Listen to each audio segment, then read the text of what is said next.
Good evening, good morning, good day, wherever you're watching us from around the world. Thank you very much for joining us at BookBound 2020, a from home literary festival. My name is Georgie Codd, and it gives me great pleasure to be being the host between the discussion of Robert Webb and Cathy Rentzenbrink. Our events have been curated in partnership with Wasafiri magazine, and we're raising funds in aid of the mental health charity Mind, who are based in the UK. Mind offer support and advice to empower people who are experiencing a mental health problem. Their statistics show that on average, 1 in 4 people will experience mental health problems in a typical year. And it's no news to anyone that this is not a typical year. It's a very difficult year for mental health issues. You can make your donation to Mind using the link to the BookBound 2020 Just Giving page, which is just underneath this video. You can also find out more about BookBound, about Wasafiri, Mind, and our lovely authors taking part in the festival by visiting our website, bookbound2020.co.uk. Now, on to our event, which we have provisionally titled Matters of the Heart, but it could go anywhere. Cathy Rentzenbrink speaks and writes about life, death, love, and literature. She's the author of 2 books, The Last Act of Love and A Manual for Heartache, and she's bringing that number to 3 in September. Robert Webb is best known as one half of the award-winning duo Mitchell and Webb, stars of the TV series Peep Show. Following on from his best-selling 2017 memoir, the masculinity-based memoir, I should say, How Not to Be a Boy, he has just released, last week in fact, I think, his first novel, Come Again. Now, this is very much Robert and Cathy's conversation, so I'm going to leave them to it in just a moment. I'll be back in a little while with some questions from our audience. So if you are part of that audience watching live with us, do send your questions in, and we'll try to include a few goodies at the end if there's time. Now, Robert and Cathy, this is actually the second time you've met to talk books recently, I believe, which makes this event an unofficial sequel. Perhaps that's a good place. Sorry, I'm too excited. A good place to kick things off as I seamlessly turn myself into a logo. Thanks, Georgie. Thank you. Hello, audience who I can't see, but lots of love out to you. Robert, it is the second time we've spoken about your book, Come Again. A pleasure to be talking to you again. Thank you. Yes. Hi, Cathy. Tell us about your memoir. Was incredibly successful, and obviously it can't have been the worst thing in the world having a book out in the world, because you did decide to do it again. Yes, there must be something about it that I liked. The idea for Come Again actually sort of preceded the idea for doing a sort of masculinity-based memoir. The story came to me a long time ago. It was while I was filming a scene in Peep Show, and that it sort of arrived. But I think the idea for the memoir sort of overtook that. It seemed more urgent, and also I wanted to, if it doesn't sound too conceited, get the memoir out of the way first, because otherwise I didn't want to write a hopelessly autobiographical first novel. I wanted to sort of do where characters are loosely based on people I know. I wanted to do the people I know and make it a generous book, and I'm tactful about them, and that's done now. And now the characters are all made up, and I don't need to be polite. So I wanted to make that separation. So I'm very happy to be doing this again. Obviously, the talking about the book aspect of it is over some very in a different format. There may be people listening, there may not be. It might just be you and me. Who knows? I kind of prefer it when I can see the audience and smell them, and get to learn their smells and their ways. But oh well, I'll just assume that they're all there and happy to be here. I know it's fairly early days with the novel, but is it different talking about fiction than it was talking about the memoir? Was the memoir more full on and personal? Yes, the memoir was it was quite frank. People kept saying, "Oh, this is very brave," and I felt like Jim Hacker in yes, Prime Minister, when Sir Humphrey says, "That's very courageous of you, Prime Minister," and he goes, "Oh, is it? Oh dear, why? What?" And I thought, oh God, have I done something brave? That was by accident. Yes, it was pretty candid, and also it had a political with a small p element to it.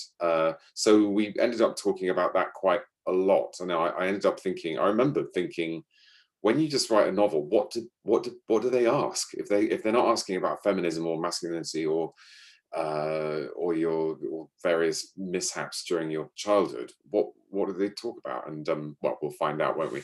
But it is a slightly different process, yeah. Mm-hmm. And was the writing different as well when you? I think, well, I don't know how you felt, but I think sometimes I think writing a book leads you to think you can do it again, and then you start the second book and realize you can't do it again. Maybe you could. Maybe the second book was as easy. I don't know. I don't know if that. I don't think this is the difficult second album. I think the next novel, the second novel, will be the difficult second album. This is the easy first album in a way.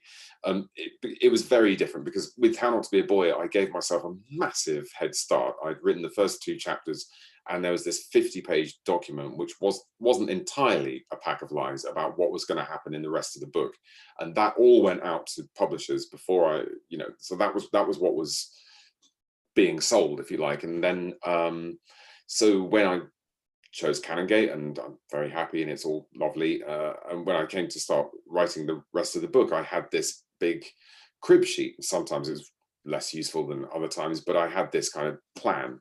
With Come Again, I had literally half a page of and I'll tell you the idea, and this is kind of all I had, and to go from, which was a good idea, I think, for the start of a story. And then obviously I had to work out what happened, what I'd like to see happen at the end, maybe some interesting things or two in the middle, and join all that up in a pleasing manner. So it was much harder. Mm-hmm. The second book was much harder because you have the freedom of, you can go anywhere, you can do anything. But on the other hand, oh my God, you can go anywhere, you can do anything. So it was kind of, there were times I think I'd let out this howl of anguish on Twitter saying, and people would go, just write it. Just write it. It doesn't have to be good. Just write it. Just write. And I'm like, write what? I literally don't know what to put. You write it.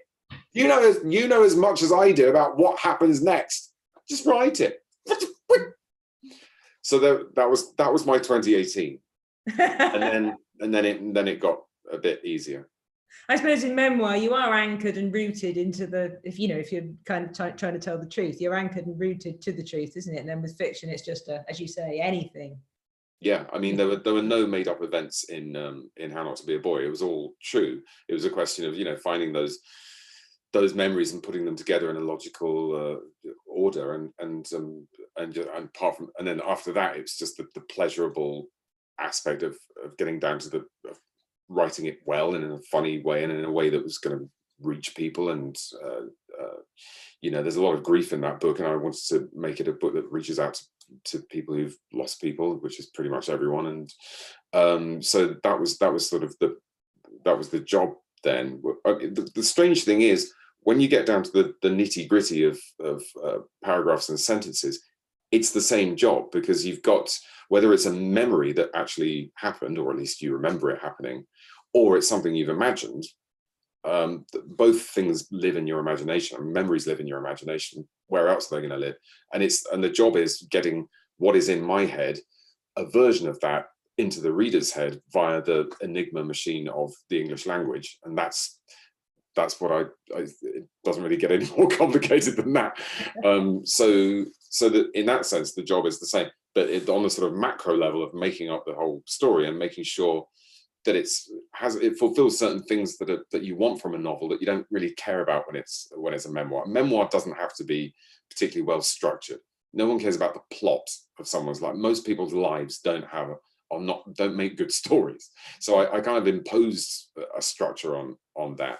But it wasn't very important. It doesn't really have an ending. It doesn't matter. It's a memoir. Whereas with the novel, I had to work quite hard to achieve certain things that I want as a reader, in a certain balance and a certain symmetry and a certain the page turniness and the suspense and all the stuff you want.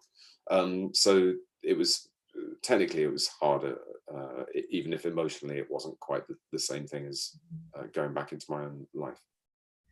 I'd say grief is the thematic link, though, between the two books, isn't it? Maybe take us to the beginning of Come Again, introduce us to Kate. She's not well happy. What we've got, I just happen to have a copy here, would you believe?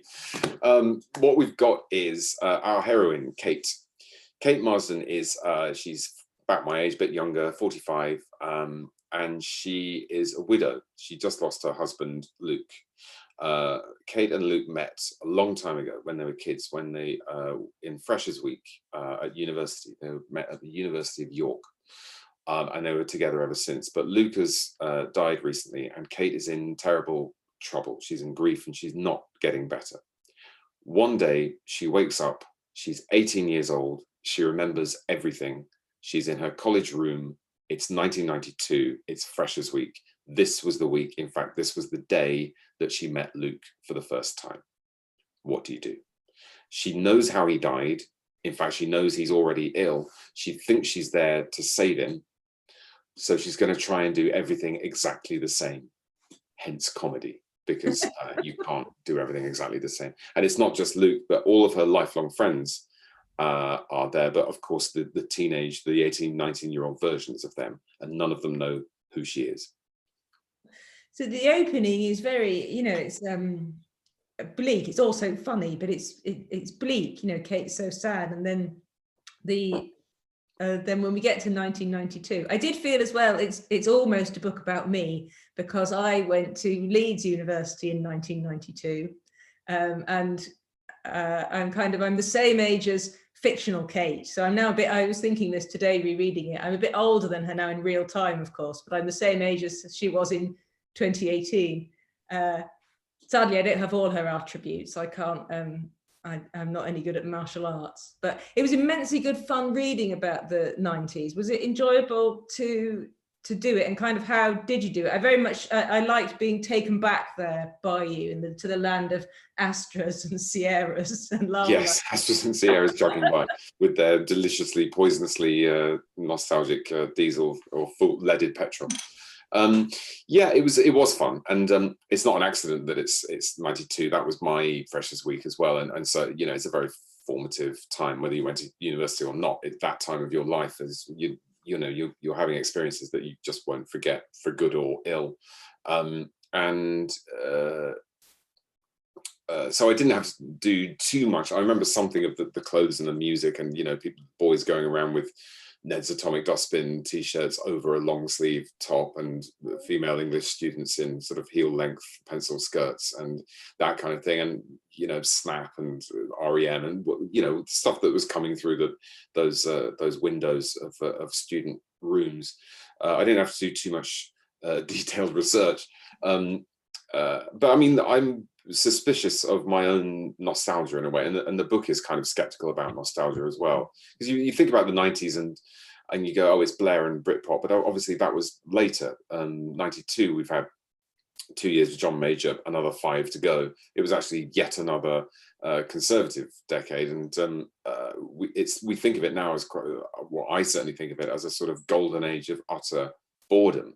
I mean, compared to what we've got now, or even compared to what it was like while I was writing the book, which was all Trump and Brexit and Trump. And that, I thought I did quite well not to mention Trump or Brexit very often during a book that's most of which is set during the present day, because I thought no one's going to want to be reminded of this, because I thought that was the problem. And hopefully soon Trump and Brexit will go back to being the main problems, but they're not the main problems at the moment. So I was suspicious of my own kind of desire to go back there, because maybe it wasn't that great. You know, I sort of think, oh, the worst thing that we were worried about was the Cones hotline. But no, there was a deep and nasty recession in the early 90s, and that, you know, a lot of course, you know, so that rose tinted thing that we have, I'm kind of is explored a bit in the book, and certainly one's own rose tinted ideas of the people, of our own relationships. You know, Kate and Luke, sorry, I'll become coherent vaguely in any minute now. I'll take my speaking pills. Luke is not the man that she lost when she meets him. She's lost her middle-aged husband, but the Luke she meets in 1992 is this annoying boy that she first met. He is the slightly affected 19-year-old English student who's pretending to be French, and he's pretending to have read books that he hasn't read. He's kind of Luke Mark 1 before he's had 28 years of Kate improving him. So she's meeting him before he grows up. In fact, the first time around, she probably, I mean, we don't really explore that, but the first time around, in my head, she kind of went out with him despite his personality, because he's really hot. And then eventually they got on a lot better, and they fell in love, and then they were together for their whole lives. But at the beginning, she meets Luke, and Luke is not what she remembers.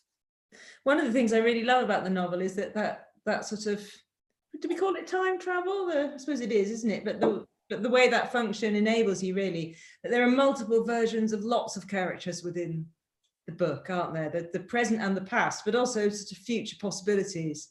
And I thought that was a very interesting play on identity. But some of my favorite bits, I must admit, was that Kate is a successful IT manager, and she's supporting Luke in his desire to be a novelist. He's an unsuccessful novelist.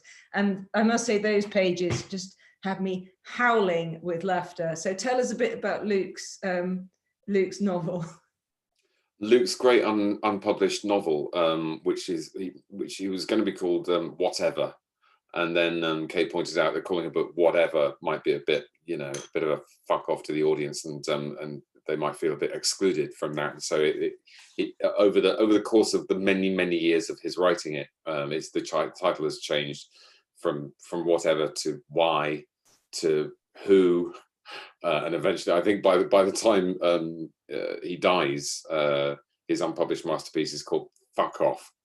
And it's and the trouble is that his writing hasn't really evolved since he was a student, in that he is doing this. What I wrote was what I think is a young man who happens to be a talentless writer's best go at a Martin Amis pastiche. Well, actually, it's my Martin Amis pastiche, but it's his idea of writing, what good writing is, which turns out to be a horrible sub Martin Amis series of slightly dodgy linguistic explosions in slightly too long sentences, which talk about people's breasts a lot. There's also lots of fun stuff about bookselling and booksellers in the book, which as a former bookseller I enjoy. Tell us a bit about Danielle. Yeah, Danielle is the owner of a local bookshop. Danielle is based on the bookseller in a local bookshop in my own local bookshop. And the character isn't much like her, except I once saw I didn't even bother changing the name, frankly. Danny has a Twitter account, and I saw her once saying, no, we don't do audiobooks because they're the sperm of the devil. And I took that very, very strong feelings about audiobooks, which I don't share. The audiobook will be out later in the year. Very strong, and I sort of ran with it. And the character doesn't look like Danny and doesn't really talk like Danny, but that sort of that feeling, it interested me as I was doing it, that taking that one thing from a real person and making that attitude or that certain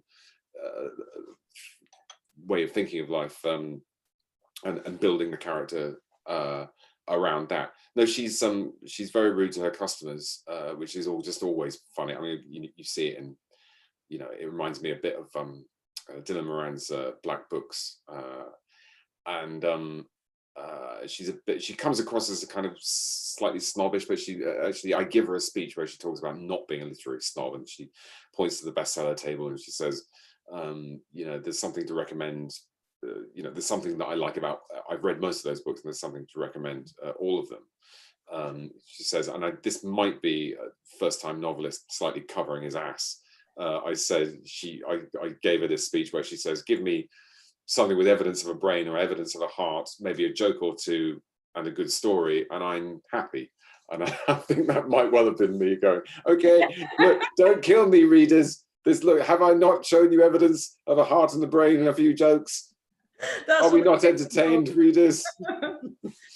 You, on that subject though, you've had stunkingly brilliant reviews, haven't you? Do you feel pleased? Does it matter? Do you read them? Would you? I do read them, and I am pleased. I mean, the main emotion is relief. But yeah, pleasure comes swiftly after. Yeah, they haven't been. I was braced for a certain amount of snootiness, but there hasn't been any of that really. I mean, because it's sort of doing so many. It's trying to do so many things that it. On one level, it is a quiet little book about love and grief and memory. On the other hand, it gets pretty broad, particularly in the third third section.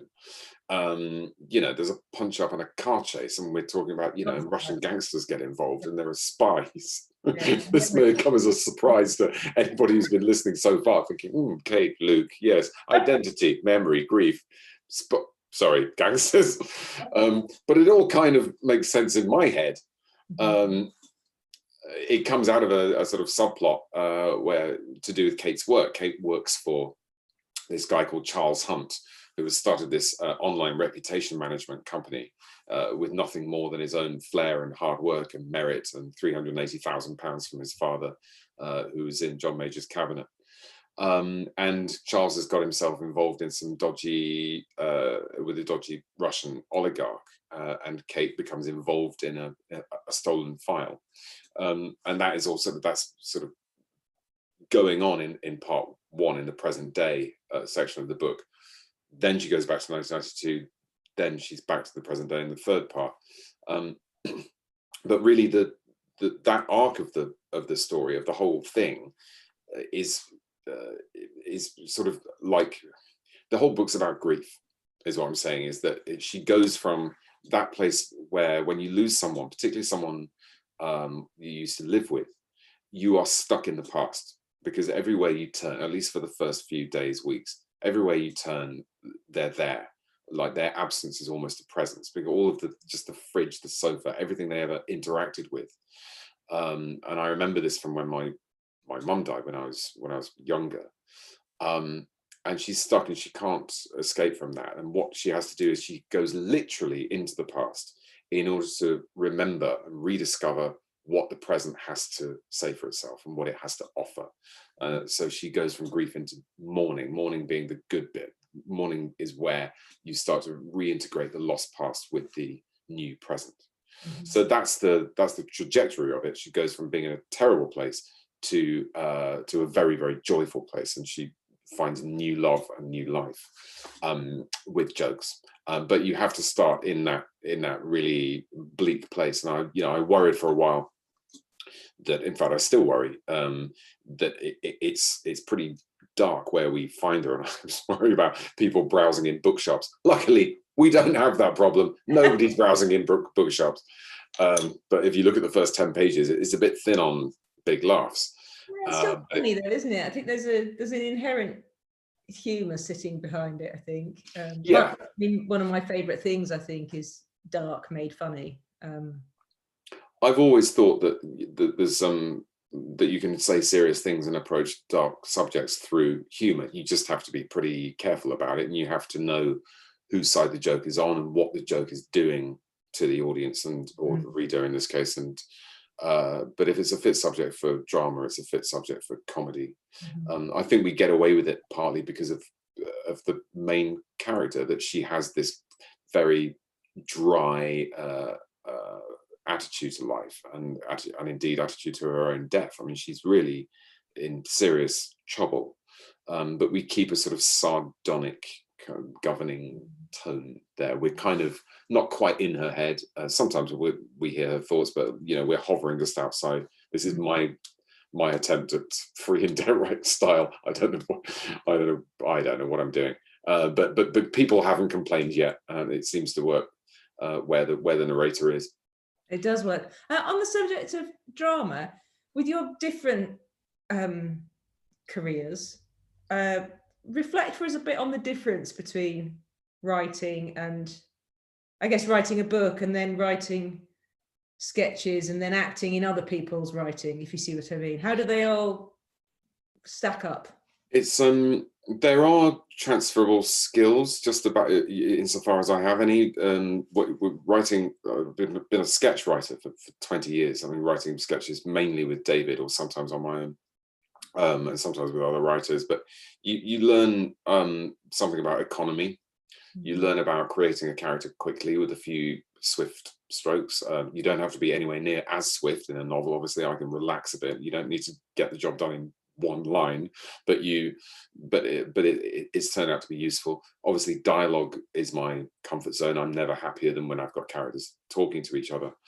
But other than that, it's great, really. I mean, the downside is you have all the responsibility, and you don't get to work with loads and loads of other talented people, which is what you do if you're making, say, a sketch show. You'll have the opinion of, your co-writer, your co-star, the director, the producer, and then when it comes to things that you've described, the costume designer will have an opinion, the set designer will have an opinion, the props guys, sound, editing. I mean, you've got all of these brilliant people. There are also people that you'll be negotiating with, and sometimes they will have different ideas about how to achieve things, and sometimes perfectly well, because you do it yourself, actors just won't read the stage directions. So you're writing, you want an actor to do something in a certain way, and they just don't do it because and then it turns out neither was the director. They haven't read the stage directions out. So I love writing a thing where it's just one big stage direction and everyone's got to read it. So there's that, and you take on all of those jobs in a funny old way. You are the director, you're playing all the characters, you are the costume designer, you're saying what they're wearing, how they move, you're saying how they speak.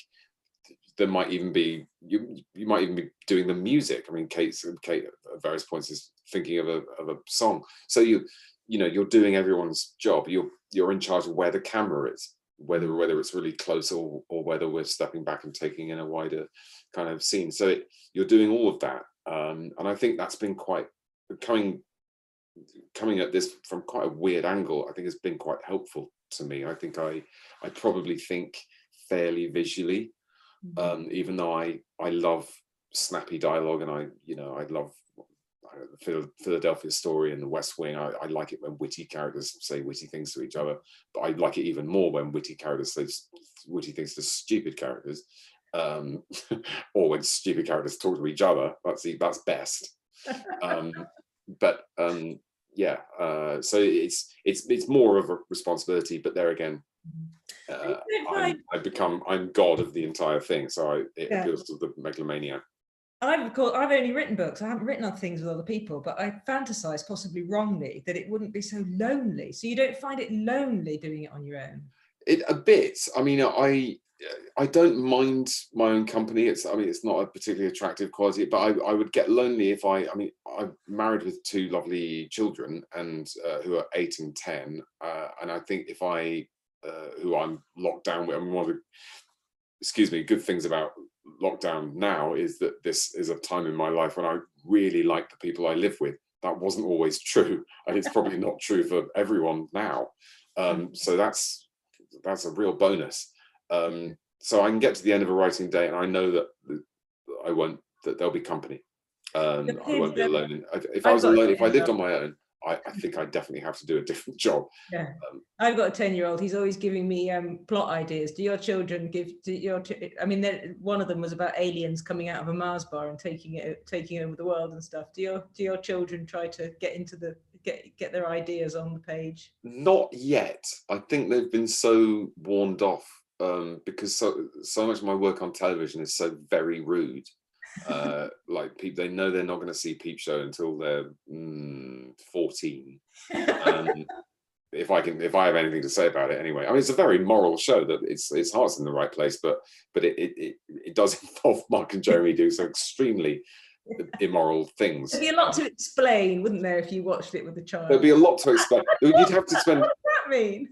You'd have to spend a lot of time explaining how this is done correctly, how a nice person would go about this particular thing before that. You wouldn't want their first example of how to approach a certain subject be Mark or Jeremy's take on it. And are you managing to get any writing done in lockdown? Are you working on anything? Not really. I mean, it's the most I can do to, you know, respond to emails in the morning without succumbing to the temptation to just to go back to bed. I think everyone's feeling kind of strung out and knackered, and you know, I think we should genuinely think we should take it easy on ourselves. And if you can afford to, and if you're in a position to, you should really not expect too much of yourself, because it's just so weird. You know, in the early days, I think people aren't saying it quite so much recently, but in the first few weeks, you saw a lot of people kind of going, you know, this is a great chance to read Proust and to write a novel, you know, and that kind of, if not now, when? Well, I'll tell you when there isn't a fucking lethal virus at the front door, and we're not all worried about our elderly relatives and all the other worries that come with it. So no, I'll read Proust when I retire.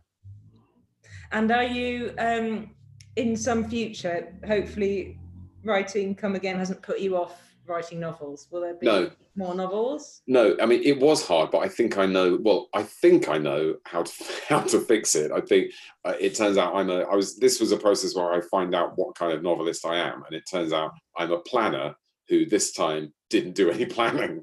I don't think if I planned Come Again, it would be a better book. I just think I would have had a less stressful time. So next time, when I have an idea, and there is the beginnings of the beginnings of the beginnings of an idea, or it's really a character, then I will plan it properly. I will do all the hard work first, and then treat myself to the actual sentences.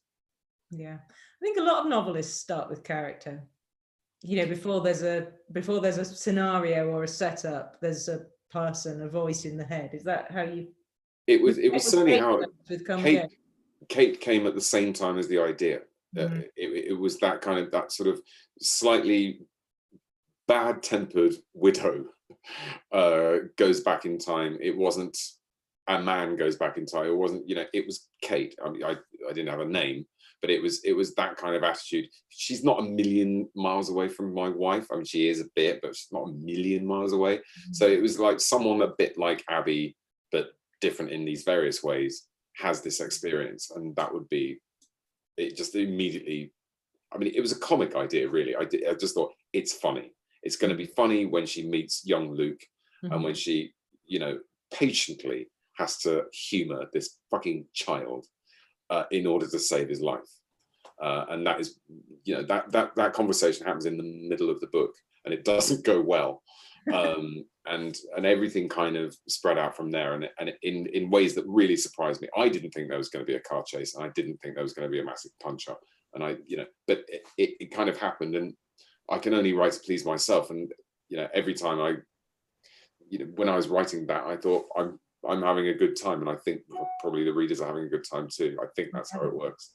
Yeah, it is. Well, it is. It's a really good. It's a good time reading experience, which, I mean, we could all do with that at the moment. Yes. Yeah, I hope so. Well, it's about someone who's in a really difficult situation, who comes through and finds herself in a deeply joyful situation. And you know, and it's very energizing. I mean, it did make me want to be able to do karate. Yeah, no, I mean, if you could use a bit of that, then I'm at your disposal. No, it's a bit of escapism, but with its thinking hat on. Thoughtful Cheese would be the Spotify playlist. Hello, both. Thank you. This has been very, very interesting, and I feel extremely guilty for creeping in on you while you're still talking. But we've had a few questions come in on YouTube, and I'm conscious that we haven't got lots of time, because we'd, I think you both as well probably like to join in with Clap for Carers at 8 o'clock.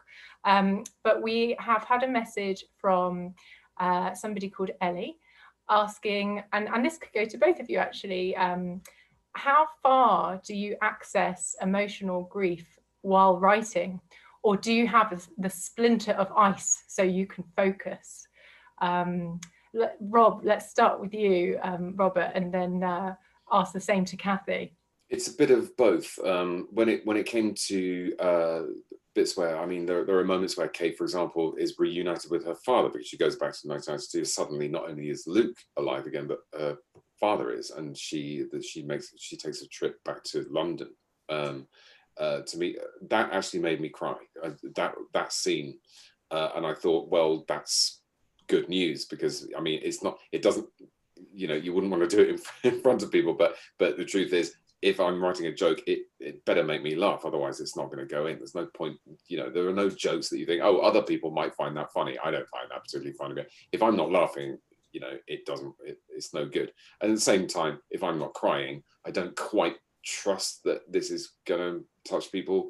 But there again, maybe it will. And also, when it comes to the splinter of ice, after you've had that intuition that this is going to work, then it's a question of crafting it, like anything else, that you've got to make sure that there are no ruffles getting in the way, that you get from one end of a sentence to another without the reader stubbing their toe or kicking their shins.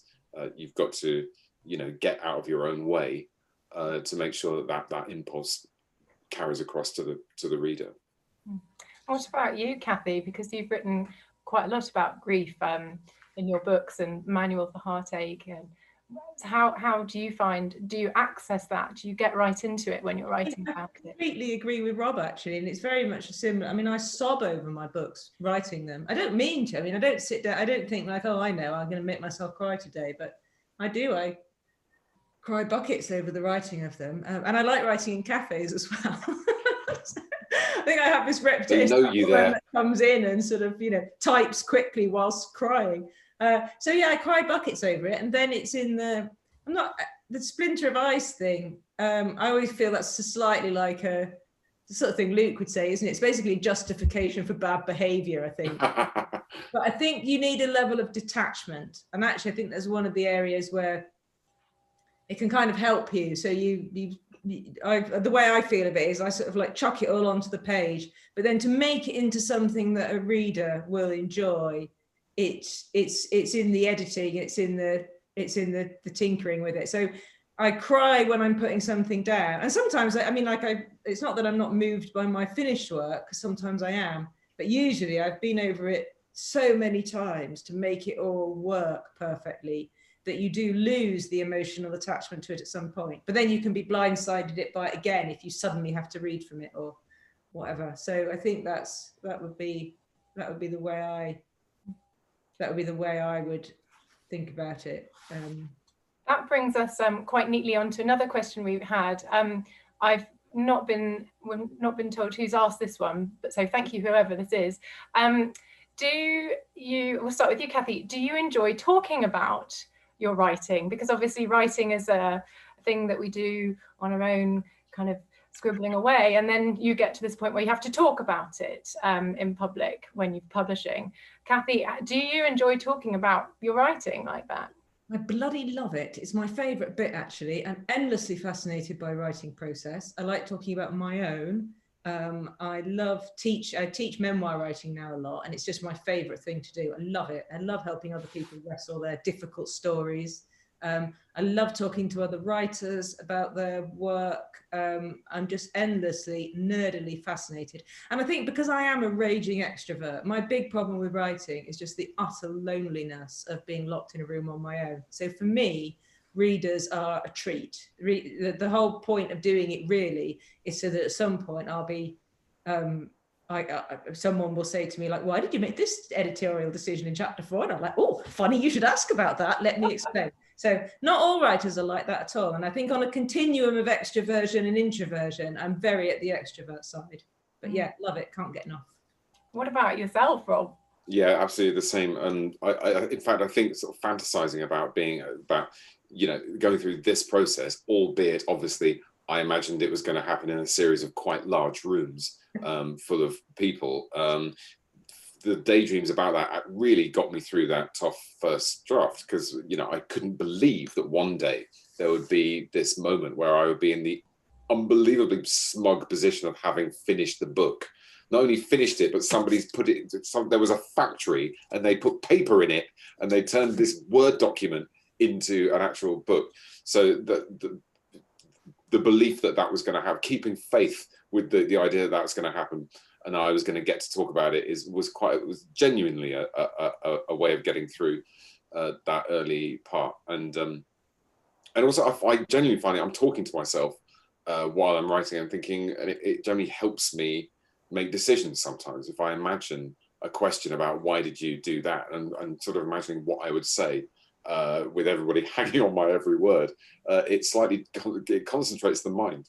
I'm kind of going, well, why is she walking into a bookshop? Well, maybe she, you know, it kind of, yeah, I find it really useful. And coming from a performing background, obviously, I don't mind audiences, and in fact, I actively like audiences, and I actively like trying to entertain them. And it's really peculiar that I can't see or hear them tonight, but you know, such is life. There are worse things happening.